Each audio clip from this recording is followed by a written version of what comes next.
You don't have a budget problem. You have an income problem. You've downloaded every budgeting app. You've tried the envelope system. You've meal prepped. You've cut out coffee, canceled subscriptions, switched to generic brands.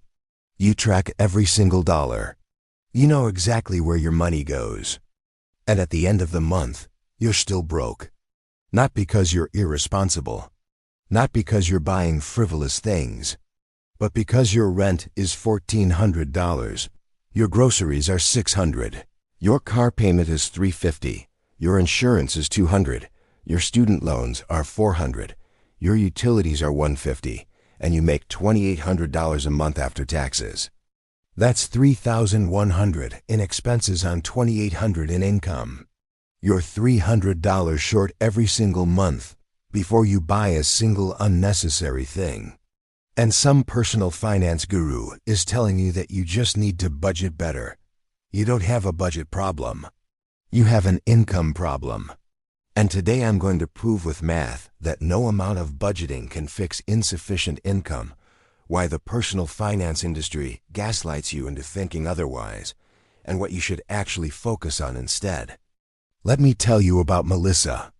She makes $17 an hour as a pharmacy technician, 40 hours per week. That's about $35,000 a year before taxes. Take home after taxes, about $28,000 or $2,300 per month. She lives in a mid-sized city. Not expensive like New York or San Francisco, just average. Here's her budget.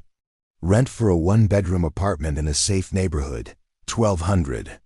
That's already 52% of her income. Utilities, electric, water, internet, $150. Car payment on a used Honda she needed for work, $275. Car insurance, $130. Gas for commute, $120. Health insurance premium through her employer, $180. Groceries, she shops at Aldi, meal preps, very disciplined, $400. Student loan payment, she went to community college for her certification, $300. Phone bill, $50. That's $2,705 non-negotiable expenses. She brings home $2,300. She's $405 short before she's bought soap, toilet paper, clothes, or had a single moment of entertainment. Every budgeting app tells her the same thing. Cut expenses. Where? Rent? She already has roommates, but they moved out. She can't afford to move because moving costs money. Car? She needs it to get to work. There's no public transit. Food? She's already at rock bottom, eating rice and beans. Insurance? It's literally illegal to not have car insurance, and she needs health insurance. Student loans? She could defer, but the interest keeps growing. There is nothing left to cut. The math doesn't math. But here's what every financial advisor tells her. Make a budget. Track your spending. Cut unnecessary expenses. Find leaks in your budget. As if the problem is that she's secretly spending $400 on lattes, and if she just tracked it better, she'd find the money. She's not. She knows where every dollar goes. The problem isn't tracking. The problem is there aren't enough dollars. Melissa is living what millions of Americans live every day. Expenses that exceed income no matter how careful you are. And the personal finance industry has convinced everyone that this is a personal failing. That if you're struggling financially, it's because you're bad at budgeting. Not because wages haven't kept up with cost of living. Not because rent has increased 40% in 10 years, while wages increased 12%. Not because the cost of necessities has exploded. No, it's your fault for not budgeting better. This is gaslighting on a systemic scale. Here's the thing budgeting apps and financial gurus don't want to acknowledge. Budgeting is a tool for allocating surplus. If you have more income than expenses, budgeting helps you decide where the surplus goes. Should it go to savings, investing, entertainment, travel, whatever? Budgeting is useful there. But if you have less income than expenses, budgeting is useless. You can't budget your way out of a deficit. The math is simple. If you earn $2,000 and spend $2,300, No amount of categorization or tracking will create $300. You can rearrange which bills don't get paid, but you can't make the shortfall disappear. That requires more income. And yet the entire personal finance industry is built on pretending that everyone's problem is allocation, not income. Because if they admitted that millions of people's problem is insufficient income, they couldn't sell budgeting apps, books, courses, seminars. They have to say, actually, your job doesn't pay you enough to survive. And that's a systemic problem that requires political solutions, not personal optimization. That doesn't sell. So instead they sell you the myth that you're just not disciplined enough. Let's run the actual numbers on budgeting versus income, because I'm going to prove to you mathematically that below a certain income threshold, budgeting cannot solve your problem. We're going to look at 3 people with 3 different incomes, all trying to budget in the same city with the same cost of living. And you'll see exactly where the budgeting advice breaks down. Person A makes $30,000 per year. After taxes, about $24,000 or $2,000 per month. Fixed costs in their city. Rent for cheapest safe 1-bedroom, $1,000. Utilities, $100. Car payment. They bought a beater for $3,000 2 years ago. It's paid off, but maintenance averages $100 per month. Car insurance, $100. Gas, $100. Health insurance, employer plan, $150. Food, they're extremely disciplined. Shop sales, meal prep, $350. Student loans, minimum payment, $250. Phone, $40. That's $2,040 in fixed costs. They have negative $40. They're $40 short every month before buying shampoo, toilet paper, toothpaste, clothes when shoes wear out, any medical copays, any car repair, anything. Now personal finance advice says cut expenses. Let's see what's cuttable. Rent? They're already in the cheapest place. Could get roommates, but that's not always available or safe. Car? Necessary for work, no public transit. Food? They're at $350 for 30 days. That's $11.67 per day. They're already eating cheap. Insurance? Can't cut car insurance. It's illegal. Health insurance? They could drop it and risk bankruptcy from one emergency. Phone? They have the cheapest plan. There's nothing to cut without creating bigger problems. The personal finance guru says, find the leaks. There are no leaks. This is a structure that has a hole in the foundation. You can't budget your way out of insufficient income. Person A needs more income. Period. No amount of budgeting optimization will create positive $40 per month. Person B makes $50,000 per year. After taxes, about $39,000 or $32.50 per month. Same city, same costs. Rent, they can afford a slightly nicer place, $1,300. Utilities, $120. Car payment on a reliable used car, $300. Car insurance, $120. Gas, $100. Health insurance, $160. Food, they can afford some convenience and quality, $500. Student loans, $400. Phone, $50. That's $29.50 in fixed costs. They have $300 left for everything else. Tight, but there's discretionary income. Budgeting is useful here. They can decide whether the $300 goes to savings, emergency fund, entertainment, extra debt payment, whatever. Budgeting helps optimize the surplus. This is who budgeting advice is designed for. Person C makes $80,000 per year. After taxes, about $60,000 or $5,000 per month. Same city. Rent, they can afford a nice 2-bedroom, $1,800. Utilities, $150. 2 car payments on newer vehicles, $600 total. Insurance, $200. Gas, $150. Health insurance, $200. Food, they eat well, some restaurants, $700. Student loans, $600. Phone, $70. Gym membership, $50. Subscriptions, $80. That's $4,600 in expenses. They have $400 left after all that.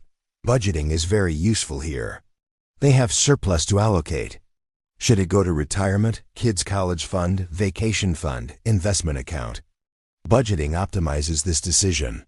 This is who financial advisors actually serve. Now here's the key insight. Budgeting advice works for person B and person C. They have surplus to allocate. Budgeting helps them make good decisions about allocation.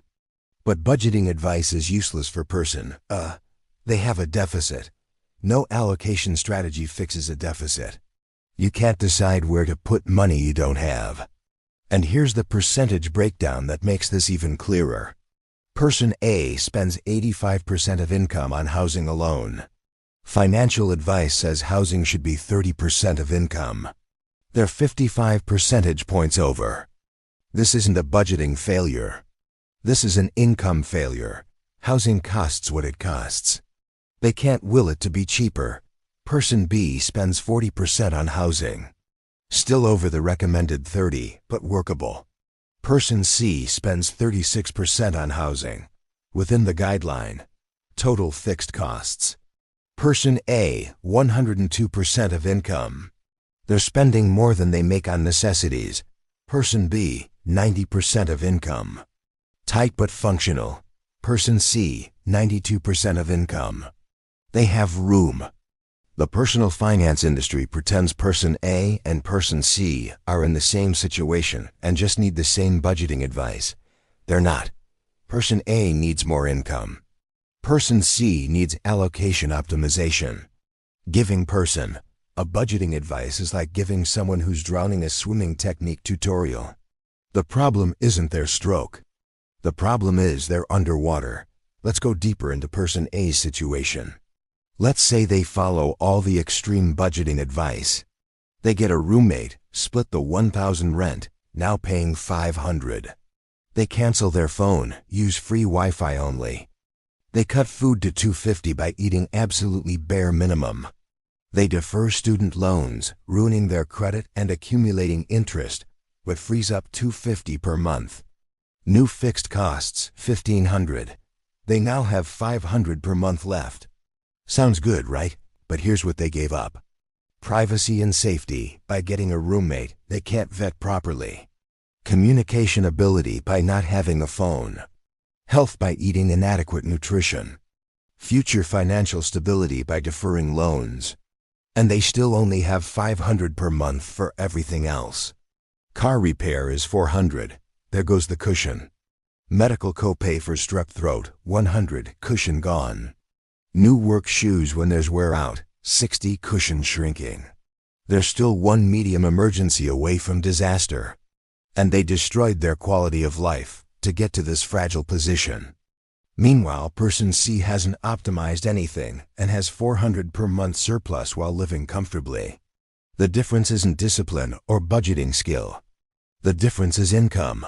Person C makes 2.6 times what person A makes. That's it. No amount of budgeting makes person A as financially secure as person C, only income does. So why does the personal finance industry keep selling budgeting advice to people with income problems? Why do they pretend that everyone's issue is allocation when the data clearly shows that millions of people have insufficient income? Because the personal finance industry is a business, and they make money by selling personal solutions to systemic problems. First, understand the personal finance industry business model. They sell books, apps, courses, seminars, coaching, managed investment accounts. All of these products require customers who have money to manage. If someone is spending 102% of their income on necessities, they don't have money to manage. They're not a customer. So the industry targets people with surplus who need allocation help. Person B and person C are the profitable customers, but there aren't enough of them to sustain the industry. So they expand the market by convincing person A that they also have an allocation problem, not an income problem. They sell person A the same budgeting app even though it's useless for their situation. Second, personal responsibility sells. Americans are culturally predisposed to believe that individual choices determine outcomes. Pull yourself up by your bootstraps. Work harder. Be more disciplined. This narrative is appealing because it implies control. If your poverty is your fault, then you can fix it by changing behavior. The alternative, that your poverty is structural and requires collective political action, is uncomfortable. It requires admitting the system is broken. The personal finance industry leans into personal responsibility because it sells. You're poor because you're irresponsible sells budgeting apps. You're poor because wages haven't kept up with productivity for 40 years doesn't sell apps. It sells political movements, which the personal finance industry doesn't profit from. Third, the industry is funded by financial institutions who benefit from the current system. Banks, credit card companies, investment firms, they advertise heavily in personal finance media. They sponsor the gurus. They fund the platforms. And they have a vested interest in maintaining the narrative that financial struggles are personal failures, not systemic exploitation. If people understood that their poverty is caused by wage suppression and cost inflation, they might demand political solutions: higher minimum wage, rent control, universal health care. These solutions would hurt bank profits. So banks fund media that pushes personal responsibility narratives instead. Fourth, the advice industry is run by and for people who have never experienced real poverty. Dave Ramsey built his empire after recovering from bankruptcy in his 30s. He had business skills and network. His poverty was temporary. Sue Zorman grew up lower middle class but became a financial advisor. She was always around money. These people have never experienced being person making $30,000 in a $40,000 cost of living city. They literally don't understand that budgeting can't fix insufficient income because they've never lived it. So their advice is tailored to their experience, which is person B and person C. They assume everyone has discretionary income to optimize. They're wrong, but they're insulated from ever learning they're wrong. Fifth, there's a measurement problem. The personal finance industry measures success by percentage of income saved, not absolute financial security. If person A manages to save 3% of income through extreme sacrifice, that's celebrated as success. 3% of $30,000 is $900. After 10 years, they have $9,000 saved if there are 0 emergencies. That's not financial security. That's a small emergency fund. But the industry counts it as success because it's 3%. Meanwhile, person C saves 3% with 0 sacrifice and has $2,400 per year, $24,000 after 10 years. The industry treats these as equivalent successes because percentages. They're not equivalent. One is fragile. One is secure, but percentage thinking obscures this. Sixth, the system requires person A to stay poor. This sounds conspiratorial, but it's just capitalism. Person A works for $17 per hour at a pharmacy. The pharmacy chain makes profit by keeping wages low. If person A got a raise to $25 per hour, the pharmacy makes less profit. So the pharmacy has an incentive to keep person A at 17. The entire economy is built on keeping wages low for frontline workers. Fast food, retail, healthcare support, childcare, elder care, all of these industries require low wages to maintain profit margins. If everyone in person A's situation suddenly demanded higher wages and got them, prices would increase or profits would decrease. The system can't allow that. So it needs a narrative that explains why person A is struggling. The personal finance industry provides that narrative. Person A is struggling because they're bad at budgeting, not because wages are suppressed. This narrative protects the system. Seventh, the government and policymakers benefit from this narrative too. If poverty is personal failure, then government doesn't need to intervene. No need for higher minimum wage, no need for rent control, no need for universal health care. The market will sort it out and individuals will budget better. But if poverty is systemic, then government has a responsibility to fix it. That requires political will, which requires voters demanding change. The personal finance industry's personal responsibility narrative reduces political pressure for systemic change. Eighth, the alternative is uncomfortable for everyone. If we admit that budgeting can't fix person A's problem, we have to admit that person A's job doesn't pay a living wage. We have to admit that the cost of necessities has risen faster than wages. We have to admit that the American dream of working hard and achieving security is broken for tens of millions of people. That's uncomfortable. It's easier to believe that everyone who's struggling is just bad at budgeting. It lets person C feel superior. It lets the industry sell products. It lets government avoid responsibility. It lets employers avoid raises. Everyone benefits from the lie except person A. The system isn't broken. It's working exactly as designed. Designed to extract maximum labor from person A at minimum wage. Designed to blame person A for their poverty. Designed to sell person A products that can't solve their problem. Designed to prevent person A from organizing collectively to demand systemic change. The personal finance industry is a key component of this system. They gaslight millions of people into thinking their poverty is a personal failure when it's a systemic feature. So you're person, you make $30,000 in a $40,000 cost of living city. Every budgeting app tells you to track spending and cut expenses. But you've already cut everything and you're still short. What do you actually do? Because I'm not going to lie to you and say budgeting will save you. It won't, but I'm also not going to leave you hopeless.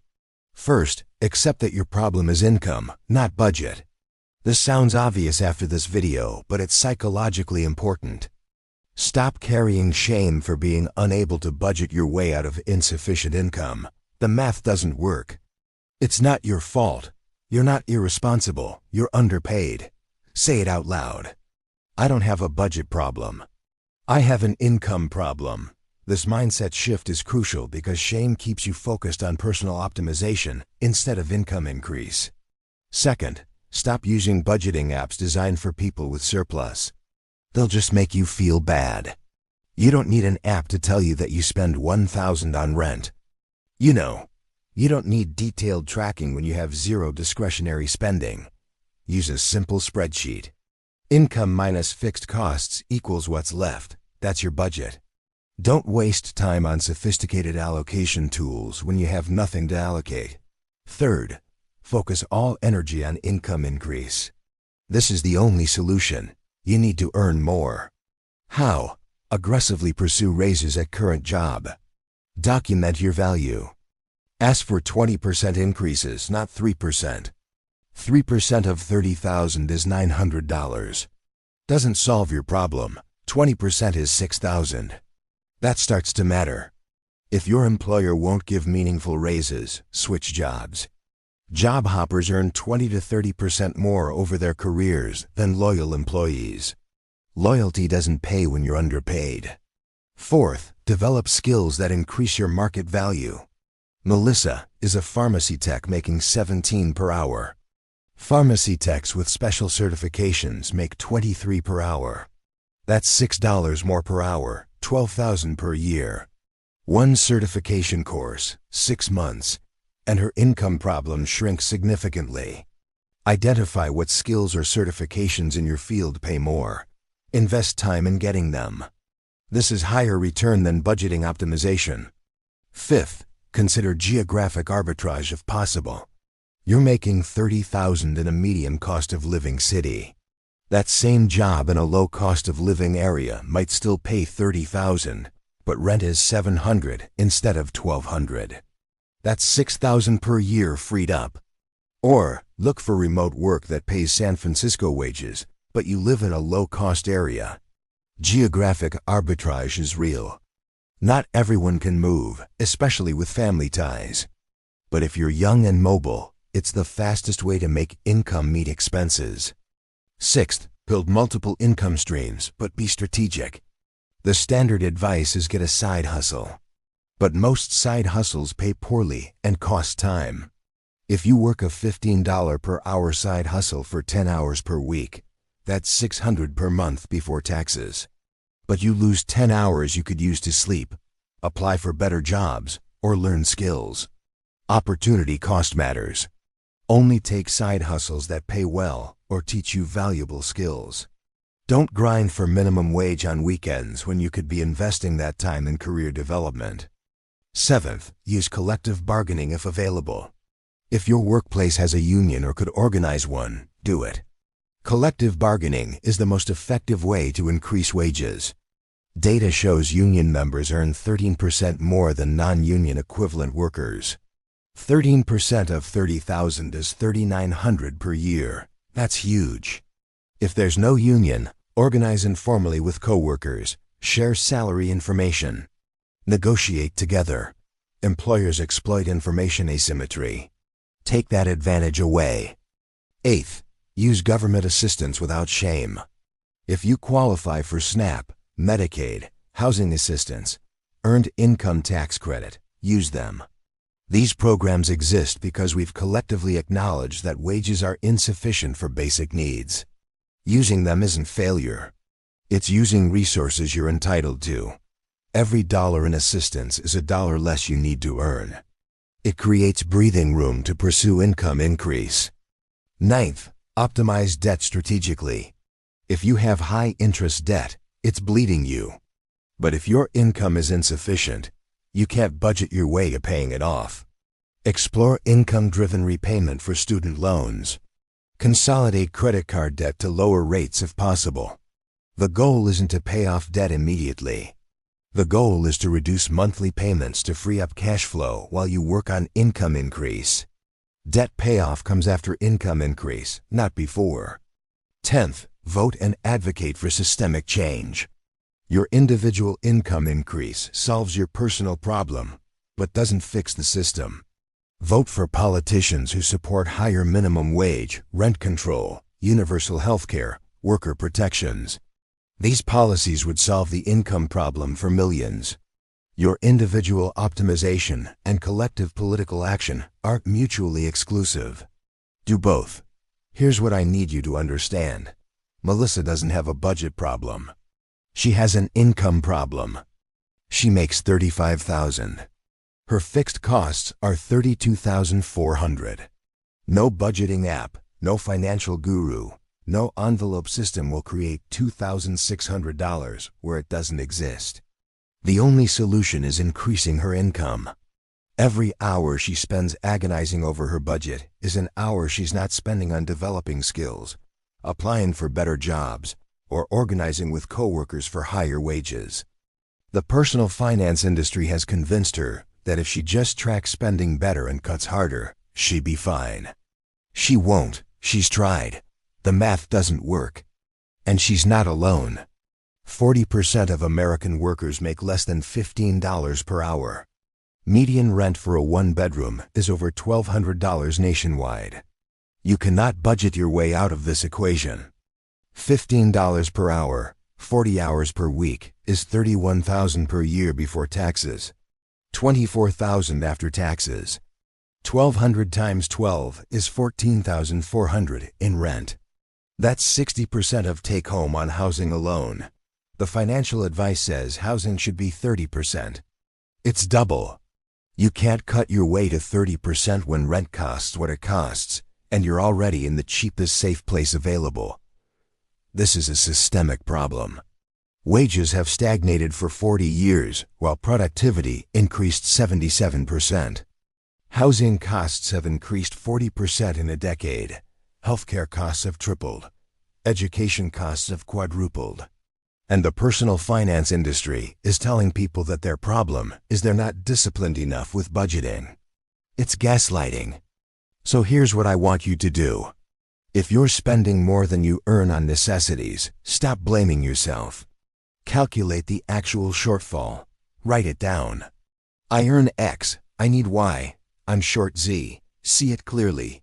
That Z is not a personal failing. That Z is a systemic problem. Then make a plan to increase X, not to decrease Y. You've already cut Y to the bone. Focus on X. Every success story the personal finance industry celebrates is someone who increased income, not someone who budgeted better. That person who paid off $50,000 in debt. They got a $20,000 raise. That person who retired early. They went from $40,000 to $120,000 in salary. Income increase is the path. Budgeting is a tool for after you have enough income. You don't have a budget problem. You have an income problem. And the sooner you accept that, the sooner you can focus on solving the actual problem instead of the fake problem the personal finance industry is selling you. Reject the shame. Reject the gaslighting. Accept reality. Focus on income. That's the path. And demand systemic change. Because you shouldn't have to work 3 jobs to afford a 1-bedroom apartment. You shouldn't have to choose between food and medicine. You shouldn't have to sacrifice your health to survive. The system is broken. Fix your individual situation, yes. But also fight for everyone. Higher wages. Lower housing costs. Universal health care. These aren't radical demands. They're basic requirements for dignified life. The personal finance industry won't tell you this because it threatens their business model. I'm telling you because it's the truth. You don't have a budget problem. You have an income problem, and you deserve better. Now go get it. I'll see you in the next one.